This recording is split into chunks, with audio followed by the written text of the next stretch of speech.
আমিও ওকে চেক করতে দেব না। যদি কিছু হারিয়ে থাকে তো বলুন, এরপরে সিদ্ধান্ত নেব। জাহিম অনুভবের কোল থেকে বারবার প্রিয়ার দিকে হাত বাড়াচ্ছে, আধো বলিতে আতি আতি বু বু করে ডাকছে। বাচ্চাটা পুরোপুরি ওর নাওটা হয়ে গেছে। শত অপমানের মাঝেও প্রিয়ার বুকে মমতা জাগে, কিন্তু সেই মমতাকে আশকারা দিয়ে অবশ শিশুটির ডাকে সাড়া দিতে পারে না। জয়নব অনুভবের কথায় বেজায় চটেছেন। বাস খাই গলায় বললেন, সব জেনেও তুমি এমন কথা কি করে কও? এই মেয়ের প্রতি কিসের এত টান তোমার? কি দিয়ে বশ করেছে?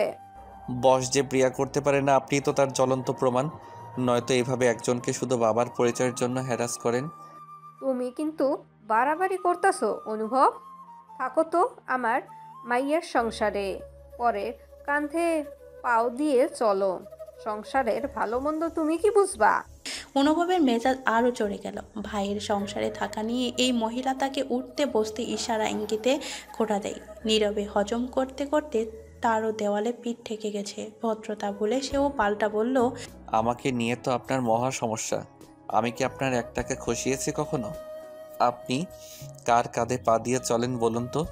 সংসারটা তো আপনারও না। জয়নব মাথায় হাত দিয়ে সোফায় বসে পড়েন, বলেন, 2 দিনের পোলা রাস্তার মেয়ের জন্য তুমি আমারে খোটা দাও? আপনি মনে হয় ফুল ছুঁড়েতেছিলেন। আর রাস্তার মেয়ে কাকে বলছেন? এই যে এতক্ষণ নিজের আসল কদর্য চেহারাটা দেখালেন, মেয়েটা কিন্তু বিপরীতে আপনাকে একটা কটু কথাও বলেনি। এখানেই পার্থক্য, কে কোন স্ট্যাটাসে বিলং করে। অনুভব বৃদ্ধাকে উত্তর দেওয়ার সুযোগ না দিয়ে আবার বলল, আর কি যেন বলছিলেন শুরুতে? দুধ কলা দিয়ে কালসাপ পুষছেন। আপনি মনে হয় ভুলে গেছেন এই মেয়েটা শ্রমের বিনিময়ে খেটেছে, হাত পেতে কারো দয়া নেয়নি। আপনার মতো জামাইয়ের সংসারে এসে পায়ের উপর পা তুলে খায় না। অনুভবের এমন রাগ উদ্ধপ্ত স্বভাব প্রিয়া বা জয়নবকেও আগে দেখেনি। ফলে দুজনেই হতচকিত অনুভব কোনো কিছুর তোয়াক্কা না করে জাহিমকে বৃদ্ধার কোলে ধরিয়ে দিয়ে বলল, আপনার মান্ধাতার আমরের অলস মরচে ধরা কুটিল ব্রেনটার বুদ্ধি মেয়ে জামাইয়ের সামনে নাটকে অসুখ করাতেই ভালো মানায়। অনেক তো আরাম করে খেয়ে ঝুলে পড়া চামড়ায় চর্বি ধরাইলেন। এখন নেন, আপনার নাতি গতর খাটিয়ে লালন পালন করেন, আর আপনার মেয়ের সংসার গলায় ঝুলাই রাখেন। প্রিয়া হাত ধরে বেরিয়ে এলো অনুভব। মনে মনে বৃদ্ধ পরিকর এই বাড়িতে আর সে থাকবে না। বাড়ি থেকে বেরিয়ে অনেকটা দূরে এসে প্রিয়ার হাতের টানে থামতে হলো অনুভবকে। সময় দুপুরের দ্বার প্রান্তে, সূর্যের তেজ মিঠে, নিরাগ পথে জনসমাগম স্বল্পতায় কিছু শালিক নেমে হাঁটাহাঁটি করছে। অনুভব পথের ধারে গতিরোধ করে হঠাৎ প্রিয়ার হাত উঁচু করে ধরে দেখতে দেখতে বলল, কেমন লাল হয়ে আছে হাতটা? জ্বলুনি কমেছে? প্রিয়া সে কথার জবাব দিল না। তার দু চোখে জল টলমল। দেহের ক্ষতের চেয়েও সম্মানের ক্ষত তাকে আহত করছে বেশি। অনুভবের কৃতিত্বপূর্ণ বন্ধন থেকে হাত ছাড়িয়ে নিয়ে বলল, আমার জন্য আপনি কেন ঝামেলা করতে গেলেন? অনুভবের রাগ তখনও তুঙ্গে। চকচকে ফর্সা মুখটা লাল হয়ে আছে। দাঁত মুখ খিচিয়ে বলল, তো কি বুড়ির সামনে কাপড় খুলে প্রমাণ দেবে? চলো দিয়ে আসি। ছি। লজ্জায় প্রিয়ার দুহাতে মুখ ঢাকে। দিনটা যদি মুছে দেওয়া যেত কিংবা ভুলে যাওয়া যেত। ছোট জীবনে এহেন নিম্নমানের অপদস্থতার শিকার তাকে কখনো হতে হয়নি। কিছুটা সময় কেউ কোনো কথাই বলল না। তীব্র অস্বস্তি কাটিয়ে নিজের স্থানটুকু পরিষ্কার করতেই প্রিয়া বলল, বিশ্বাস করুন, আমি শুধু নিজের ভাগের খাবারটুকু বোনের জন্য নিয়েছি কয়েকবার। এছাড়া আর একটা দানাও না বলে নিইনি আপনাদের বাড়ি থেকে। তোমার উচিত ছিল আগেই আমায় জানানো। আমার ভাইয়া যথেষ্ট বাস্তববাদী। বুড়ির গার্বেজ ব্রেনের মতো বাপের দোষে মেয়েকে দোষী করতো না। আগে যদি বুঝিয়ে রাখতাম এমন পরিস্থিতি হতো না। প্রিয়া কিঞ্চিত বিস্ময়ে বলল, আপনি বিশ্বাস করেন আমায়? একদমই না, তুমি আমায় সত্যিটা বলনি। একটু অভিমানী ঝংকার ওঠে তার কণ্ঠে। প্রিয়া মিনমিনে স্বরে বলে, এটা তো গর্ব করে বলার মতো কিছু না। তাছাড়া আপনি তো জিজ্ঞেস করেননি। অনুভব হাত উঁচিয়ে ইশারা করে বলল, তেরা তেরা কথা বললে চড়িয়ে গাল লাল করে দেব। আপনি আমায় মারার অধিকার রাখেন না। প্রিয়া শিরদাঁড়া সোজা করে যায় অনুভবের দিকে। তার দু চোখে ক্ষোভ ভাসে। অবশ্যই রাখি। বলে অনুভব সত্যি সত্যি প্রিয়ার গালে চড় বসিয়ে দিল। যদিও তার দেহের সর্বনিম্ন শক্তির পর্যায়ে পড়ে, কিংবা একটু ঘুরিয়ে বলা যায় থাবা দিয়ে মেয়েটির গালের কোমলত্ব কতটুকু তা যাচাই করে নিল। প্রিয়া কিছুক্ষণ ফ্যাল করে তাকিয়ে থেকে নিঃশব্দে কেঁদে ফেলল।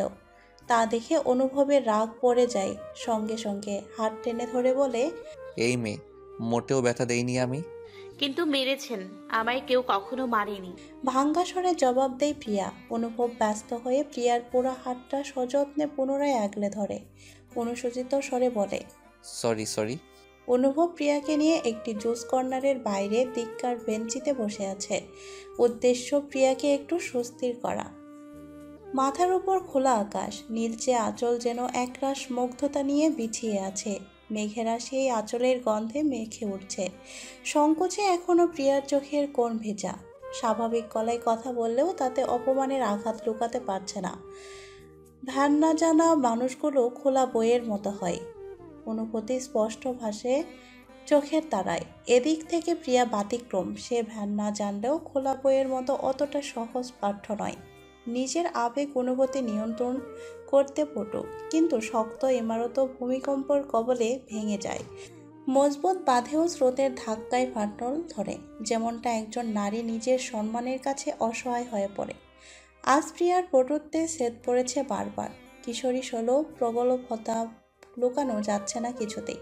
মনের ভেতর অনেকদিন যাবৎ শেকলবন্দি থেকে আজ কোমল তারা বিদ্রোহ করছে, ঠেলে ঠুলে বেরিয়ে আসছে। অনুভবের স্নেহের স্নানিধ্য হয়তো আরেকটু উস্কে দিচ্ছে। অনুভব বলল, সিরিয়াসলি, কখনো মার খাওনি নাকি আমার সামনে ভাব খাচ্ছ? আমি কখনো দুষ্টুমি করিনি, তাই মারার প্রশ্নও আসে না। Good girl. আমার মা তো উঠতে বসতে উত্তম মধ্যম দিতেন।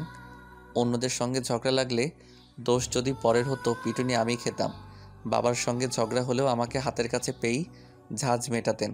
খেতে না চাইলে শলার ঝাড়ু সামনে নিয়ে ভাত খেলাতেন। খেলতে গিয়ে দেরিতে ফিরলে পিটুনি, দুপুরে ঘুমাতে না চাইলে পিটুনি, বিনা দোষে আছাড় খেয়ে পড়ে গেলেও পিটুনি। বুঝতে পারছো কি পরিমাণ স্ট্রাগলের ছিল আমার লাইফটা? প্রিয়ার কপাল কুঁচকে তাকাই, বলে, আমার তো মনে হচ্ছে আপনার মায়ের লাইফটা স্ট্রাগল ছিল। উঠতে বসতে পিটুনি তারাই খায় যারা মারাত্মক দুষ্টু। অনুভব মুখ ফুলিয়ে শ্বাস নিয়ে বলল, হয়তো ঠিকই বলেছ। মাকে দুদণ্ড শান্তি দেয়নি। দিন থেকে রাত সংসারের পেছনে খেটেছেন। মৃত্যুর পরই বোধহয় প্রথম হাঁপ ছেড়েছেন। আচ্ছা, সেসব বাদ দাও, গলা শুকিয়ে গেছে। আমি বানানা শেক নেব, তুমি কোন ফ্লেভার নেবে? প্রিয়া শুকনো গলায় বলল, খাবো না। ফর্মালিটি ছাড়ো, বড়রা আদর করে কিছু দিলে ফেরাতে হয় না, নাকি আমি অপরিচিত কেউ? তেষ্টায় প্রিয়া ঢোক গিলছে বারবার। সকালে খাওয়াও হয়নি। সে আর সংকোচ করল না, মাথা লুইয়ে বলল, শুধু লাচ্ছি। অনুভব লাচ্ছির সঙ্গে বড় এক কাপ ফালুদা আনলো। প্রিয়া নিষেধ করার আগেই বলল, চুপচাপ খেয়ে নেবে হাসু। আবারও সেই নাম। প্রিয়া বিরক্ত গলায় বলল, আপনি আমায় প্রিয়া ডেকেছেন, তাহলে আবার এই হাঁস মার্কা নাম কেন? হাঁসমার্কা। অনুভব যেন মজা পেল শব্দটা শুনে বলল, হাসু খুব কিউট একটা প্রাণী, তুমিও কিউট, তাই নাম এটাই থাকবে। কেন? এখন তো লোকের উল্টো পাল্টা ভাবার কারণ নেই। চাকরি গেছে আমার। অনুভব দীর্ঘশ্বাস ফেলে বিড়বিড় করে, আমার ঠাইও গেছে।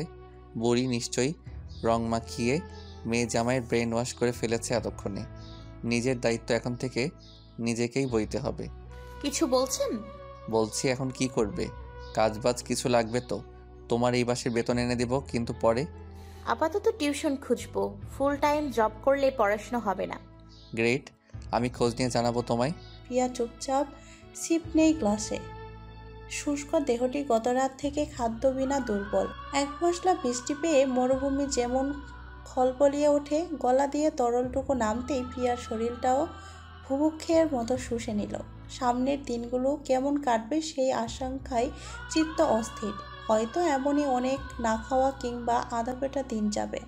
কিন্তু দিয়া, বাচ্চা মেয়েটার বাড়ন্ত বয়স। আগেই সেই স্বাস্থ্য সবল গোলগাল দেহটা শুকিয়ে গেছে।